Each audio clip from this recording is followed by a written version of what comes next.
Hello guys, आज मैं वाम मीट यू का एपिसोड 4 आपको हिंदी में एक्सप्लेन करने वाली हूँ। तो चलिए गाइस, वीडियो को स्टार्ट करते हैं। एपिसोड की शुरुआत में हम देखते हैं कि सिनरान घर आ जाती है। चाओ मिन सिनरान से डर के छिप जाता है। नेक्स्ट सीन में हम देखते हैं कि नुआन ऑफिस जाती है और कहती है मुझे सिनरान से मिलना है।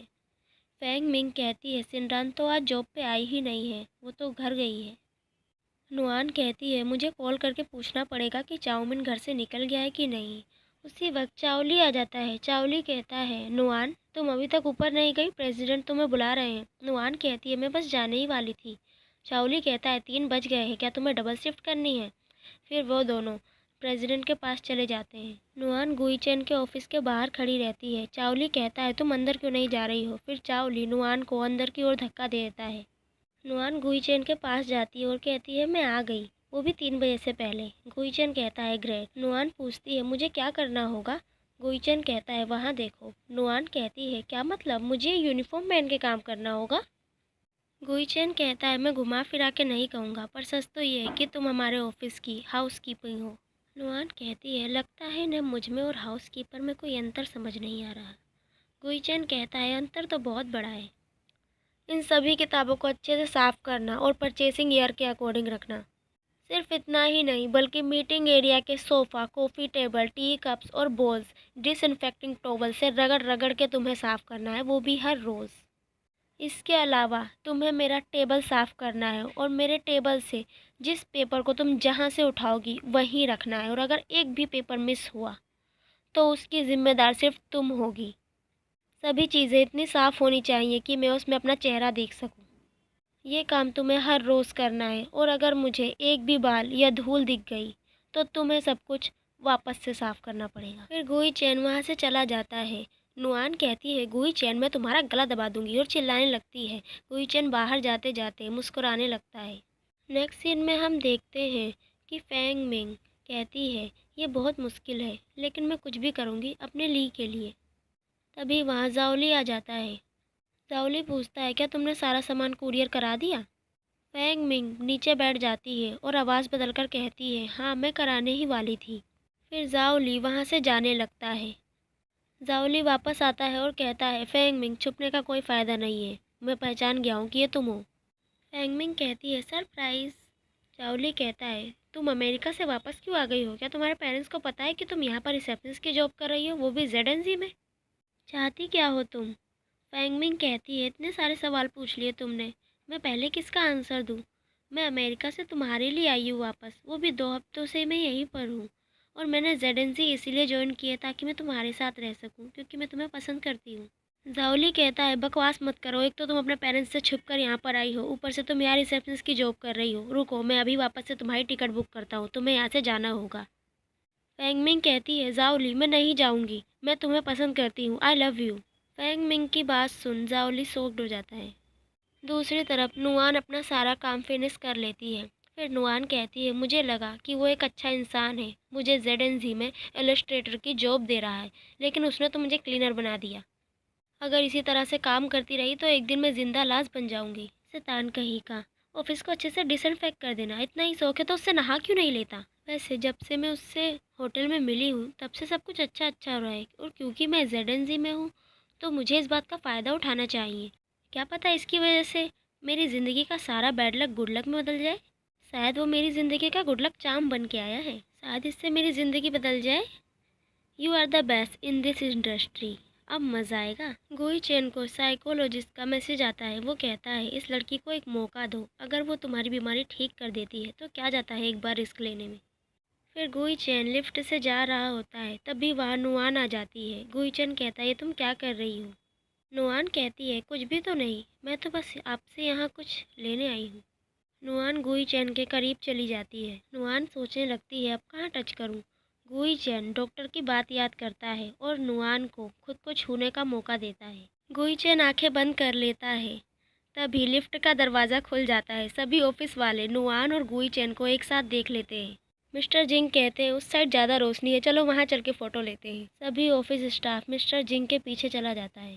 फिर नुआन गुई चैन का हाथ पकड़ती है और कहती है ई चैन आई एम सॉरी, और वहाँ से चली जाती है।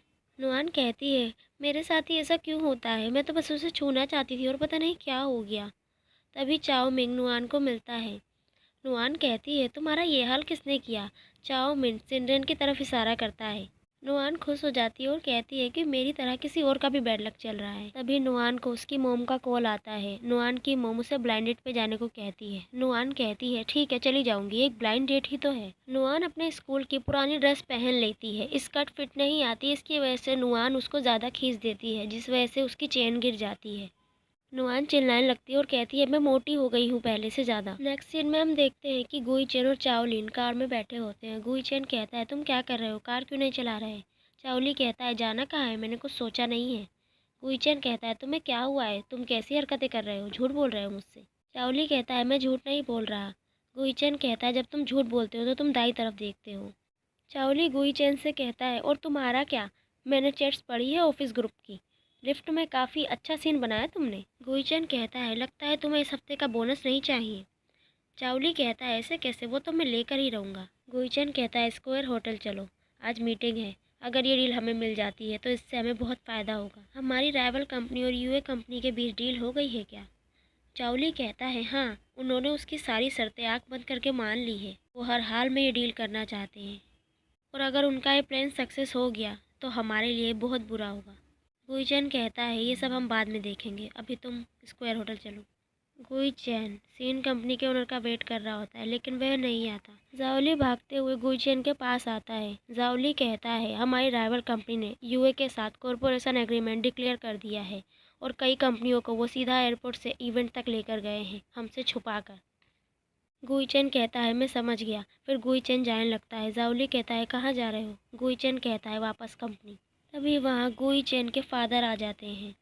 गुईचैन के फादर गुईचैन से कहते हैं, सारा पैसा तुमने डुबा दिया और अपनी राइवल कंपनी को फ़ायदा उठाने दिया। अगर इसी तरह से तुम कंपनी को चलाते रहे तो किसी को मत बताना कि तुम मेरे बेटे हो।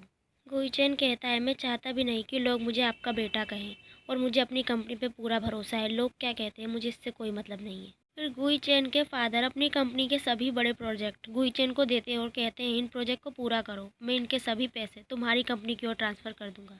गुईचैन कहता है, मैंने इतने बड़े प्रोजेक्ट पे कभी काम नहीं किया, हो सकता है तुम्हारा पैसा डूब जाए। गुईचैन के फादर कहते हैं, हर काम का कभी ना कभी तो फर्स्ट टाइम होता ही है। तुम मेरे बेटे हो और आखिरकार तुम्हें आज नहीं तो कल इस कंपनी को संभालना ही है। तुम अपनी कंपनी की चिंता मत करो, उसे मैं संभाल लूँगा। जब तक के लिए तुम हॉस्पिटल में आराम से रहो। मैं एक ऐसे डॉक्टर को जानता हूँ जो तुम्हारी बीमारी ठीक कर सकता है। गुईचैन कहता है, हमेशा की तरह आप आज भी अपने लिए आए हैं यहाँ, मेरे लिए नहीं। आप मुझे हॉस्पिटल में कैद करना चाहते हैं, जबकि ये जानते हुए कि आपकी वजह से ही मुझे ये बीमारी हुई है। भला अपने बेटे के साथ ऐसा कौन करता है?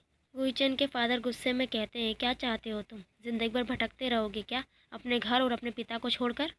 गुईचैन वहाँ से उठकर जाने लगता है। गुईचैन के फादर कहते हैं, गुईचैन, आखिरी बार बता रहा हूँ, तुम्हारी मर्जी हो या ना हो, तुम्हें 10 साल मैंने दिए अपनी ज़िंदगी बर्बाद करने के लिए, और इसका नतीजा ये है कि तुम आज भी किसी लड़की के छूने से घबराते हो। भले ही तुम ग्रुप को आगे लेकर जाओ या ना जाओ, लेकिन इस साल तुम्हें शादी करनी होगी, और ये फैसला मेरा और तुम्हारी माँ का है, समझे तुम? फिर गुईचैन वहाँ से चला जाता है। नुआन गलती से गुईचैन के रूम में चली जाती है। नुआन कहती है, क्या तुम बिल्डिंग नंबर 7 में रहने वाली चैन आंटी के दूर के रहने वाले चचेरे भाई के बेटे हो? फिर नुआन की नज़र गुईचैन पे पड़ती है। नुआन कहती है, ये हर जगह क्यों मिल जाता है मुझे? नुआन अपना चश्मा फेंक देती है और कहती है, मुझे कुछ दिखाई नहीं दे रहा। फिर नुआन अपना चश्मा उठाती है और वहाँ से जाने लगती है। गुईचैन नुआन को रोक लेता है। फिर गुईचैन नुआन के पास आता है। नुआन कहती है, सॉरी, मैं यहाँ जानबूझ के नहीं आई हूँ, मैं अभी यहाँ से चली जाती हूँ। गुईचैन नुआन के आगे हाथ रख देता है। फिर गुईचैन नुआन से पूछता है, चाओ नुआन नुआन, क्या तुम मुझसे शादी करोगी? और इसी तरह एपिसोड 4 का एंड हो जाता है। तो चलिए गाइस, मिलते हैं नेक्स्ट एपिसोड में। तब तक के लिए आप माय हिंदी वर्ड के फेसबुक पेज को फॉलो कर लें, ताकि आपको आगे की अपडेट्स मिलती रहे। Thank you so much guys.